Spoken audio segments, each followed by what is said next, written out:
Hi everyone, and welcome to the Power of Purpose podcast.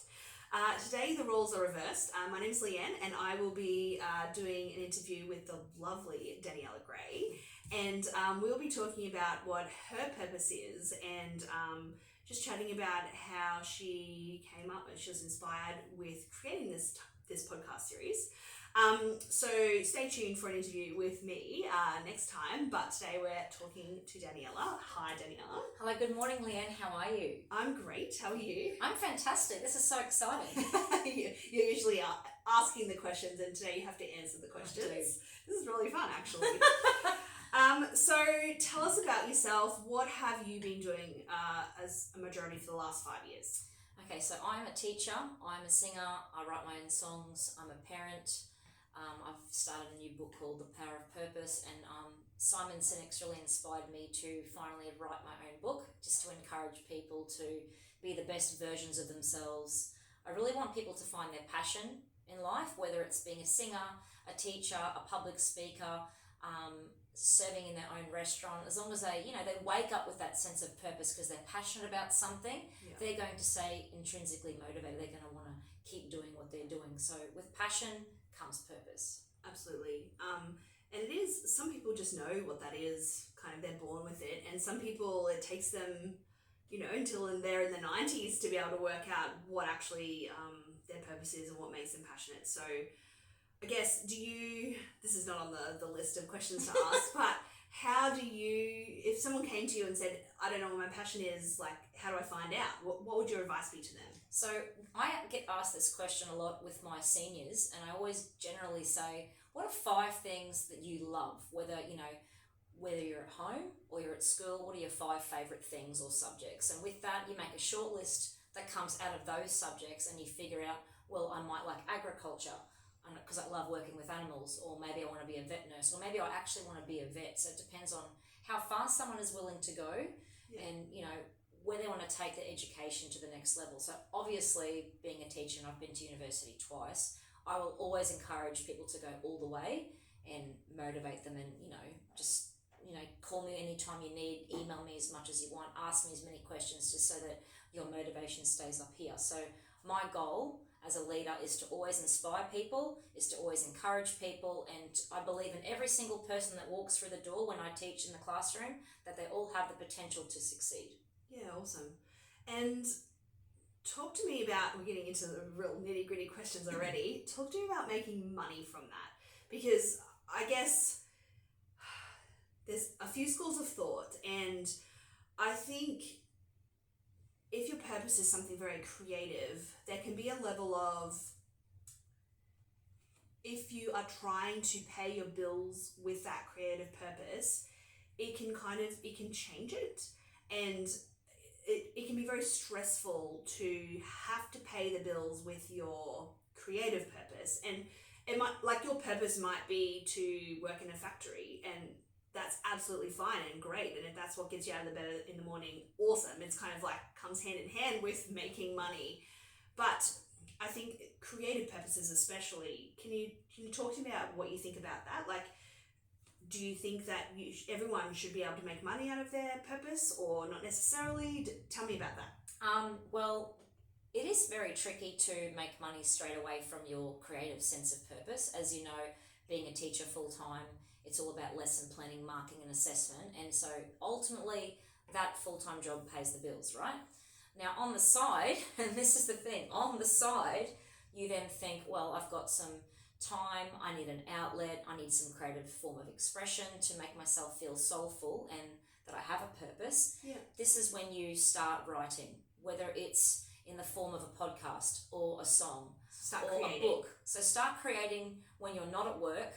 Yes, your bills are still getting paid from your full-time job, but this has to be hopefully something that happens on the side that you make the time for by waking up early. I'm like a 5 a.m. person. Between 5 to 5:30, I exercise every day, so I feel my sense of endorphins and I'm very energetic for the day to carry on until at least 8:30 at night. Plus you have kids. Plus so I love getting up in the morning. I need to be bubbly and full of energy to help get them ready for school. So most of my creativity comes sometimes at 4 o'clock in the morning. I have an idea and I have to write it down in my songbook.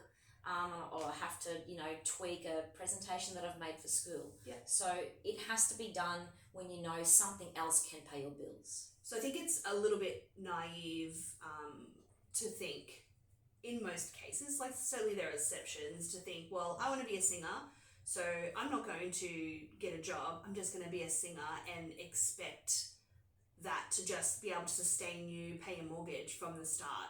Like, I think absolutely there are ways to make money from your creative pursuits and the things you're passionate about, absolutely. But I guess it would be silly to not say that it takes a little bit of time. Yes. So if you can get a job stacking shelves at Woolies, but then it doesn't stress you out so much so that you can go home and you have the mental capacity to be able to create whatever you're passionate about, making Lego figurines or whatever. And then certainly you can potentially monetize that, but you also don't have to. Like, it's okay to not make money out of it and just do it because it fills your soul, as you said. And a lot of artists did this during COVID, like James Bay, Ed Sheeran, they all went to an amphitheatre and they just practiced their craft.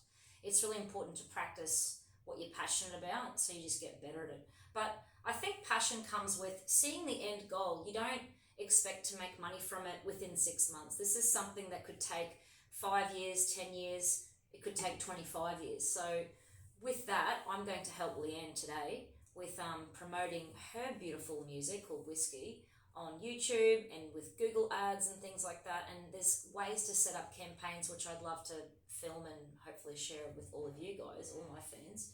And that can take years. But if you can see the end goal, don't look at the process and go, oh, that's going to take too long. Yeah. Oh, I don't want to wait that long. The time will pass anyway. Yeah, you have to, with purpose and patience and passion, it'll all work out in the end. So I'm actually going to go back to the questions that you've written me now that we've gone on that tangent. Can you tell me about what inspired you to want to serve other people? So obviously you're choosing the role as a teacher at a school. It's a beautiful, super important role, and a lot of some of my most inspiring people were my teachers at high school, my private music teachers at university. Tell me about what inspired you to want to serve others and to create that as your life path. Well, I think starting off with being a teacher, it was all about wanting students to do their very, very best with everything that they tried. With the power of purpose, this is really primarily to inspire everyone to reflect and to think, what can I do that's going to make me happy? Is it, for example, serving people? Is it counselling people? Is it helping people? How am I going to help someone sleep better at night? How am I going to make someone laugh? Or how am I going to help someone see their sense of purpose? So in a world that has been broken down a number of times, especially after COVID, we've got isolation issues, social issues, and a lot of people have felt maybe they've lost their sense of purpose. This is what this is aiming to do. And how does it make you feel when you have, inspired that student to kind of follow their passions? How does it feel? Well, when a student says thank you, or when fans say, oh, I love this song because, or it made me feel like dancing, or it made me feel good inside, it reminded me of how I need to be strong inside, how to keep going, how to be resilient.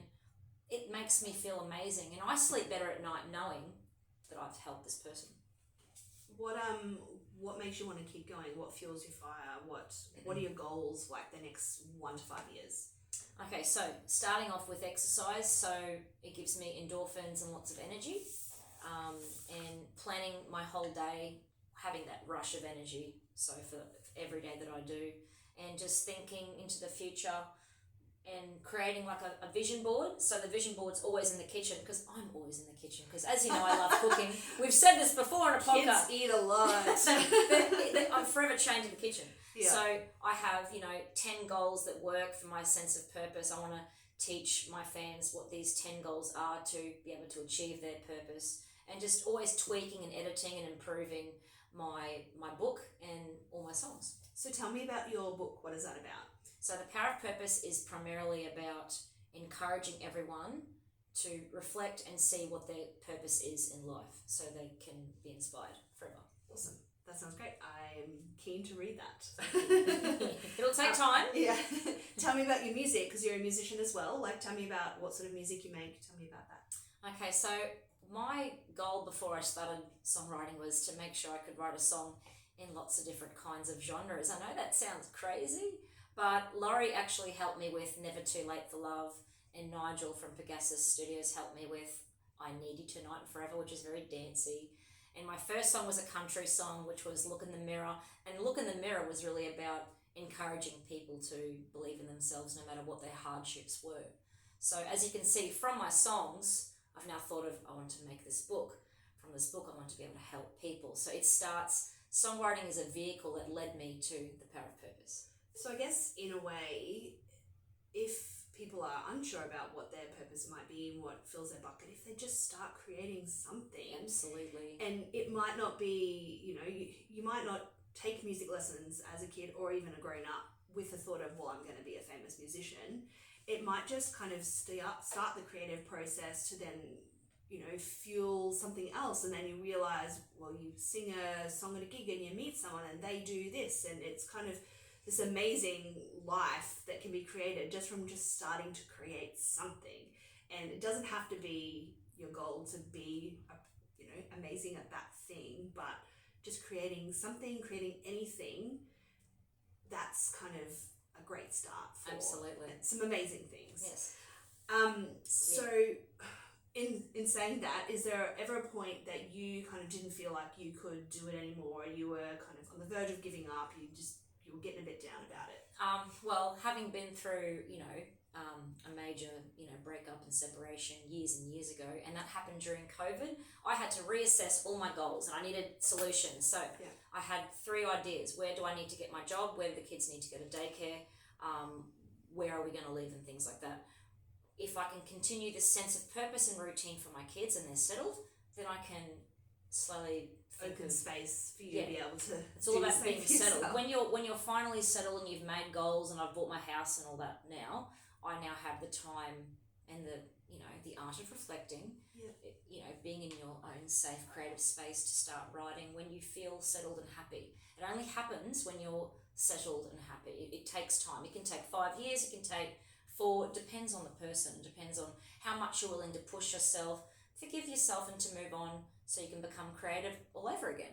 Yeah, really? you kind of definitely creativeness can't happen if your basic needs aren't being met. That's right. So you need to make sure that you're safe, that you've got a love space your kids, to live in, your love yourself. Exactly. So, to be able to have the privilege of creating, you do need to have those basic things met. Absolutely. And that's our power of purpose today. Yeah. And I hope I've encouraged any of you to think, what's your why, what's your purpose, and how can I help someone? So thanks very much, Leanne. Thank you. It was nice asking the questions. All right, see you guys. Bye. Wow. Very good. Yeah. That was short so and sweet. Amazing. That was power of purpose. And I want a shirt that says power of purpose. Yeah.